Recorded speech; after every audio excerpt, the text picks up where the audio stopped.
Quand j'ai appris que j'allais avoir un prix du Québec, je dois avouer, en fait, j'avais simplement une satisfaction comme un enfant qui reçoit un cadeau. Ben, c'est sûr que c'était touchant, émouvant. Des fois, on se cache nos larmes, là, parce que... Ben, ma réaction, ça a été de ne pas y croire, presque. Là. Après, j'essaie de le vulgariser à mes amis, puis j'ai dit, pour moi, là, c'est comme gagner la Coupe Stanley.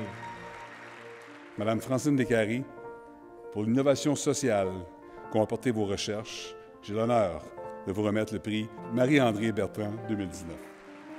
Savoir que je gagnais le prix Marie-André Bertrand, ça m'a fait vraiment plaisir.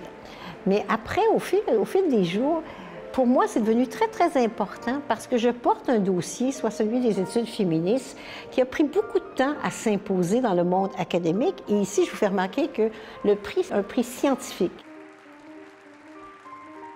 C'est le ministre lui-même qui m'a appelé à mon bureau. Ben, écoutez, déjà, la première seconde, là, il n'y a pas de mots. Il n'y a pas de mots, là. Il y a juste le battement du cœur qui bat à une autre vitesse. Ma réflexion depuis 30 ans, c'est que nous devrions laisser la planète propre. C'est sûr que ça ne va pas toucher, moi j'ai 55 ans, mais il faut qu'on pense à nos enfants, à nos petits-enfants. Actuellement, nous développons une batterie tout solide. En particulier, nous travaillons sur l'application des voitures électriques. Juste si on change 1 million de voitures à essence à 1 million de voitures électriques, on n'a pas de problème avec ça. Et la balance économique, elle devient très intéressante pour le Québec. Petit salut particulier pour quelques profs au secondaire très jeunes qui m'ont accroché vers les mathématiques, qui m'ont poussé, qui m'ont fait faire des compétitions, sauter des années en maths. Vraiment, Mme Harding, M. Tessier, un gros merci. Mme Forêt qui m'a fait faire du théâtre. Je pense que ça va aider à mieux communiquer mes recherches. Mais c'est en arrivant au secondaire que j'ai vraiment découvert les mathématiques, puis l'algèbre. Puis là, j'avais une professeure, je l'ai dit dans mon discours, là, qui m'a encouragé à faire des compétitions de maths. Puis moi, je suis compétitif. J'aime les sports, puis les sports de compétition. Puis fondamentalement, maintenant, quand j'y pense, c'est qu'en fait, j'aime résoudre des problèmes. Les mathématiques, c'est très abstrait, puis c'est justement ce qui m'a amené vers l'imagerie, ou vers le cerveau, ou vers la médecine.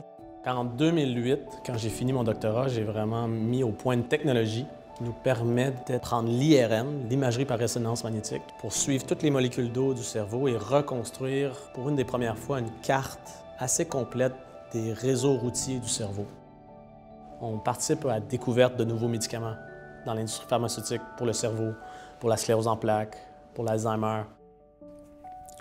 Je suis reconnaissante au gouvernement du Québec et au comité qui a retenu ma candidature d'avoir reconnu à travers celle-ci que l'atteinte de l'égalité entre les femmes et les hommes est, ou serait, me vaudrait-il dire, une véritable innovation sociale.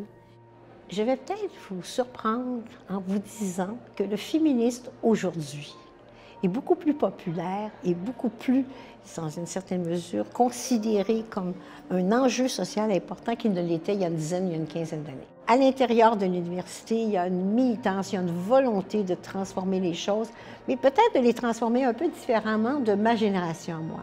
Ma génération à moi, on s'intéressait aux femmes. Le mot « femme » avec un grand F en disant que des femmes étaient absentes de l'histoire des hommes.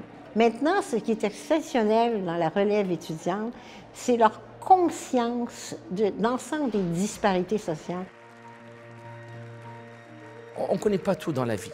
On apprend de l'un et de l'autre. Moi, j'ai dit vraiment, ça a été grandiose.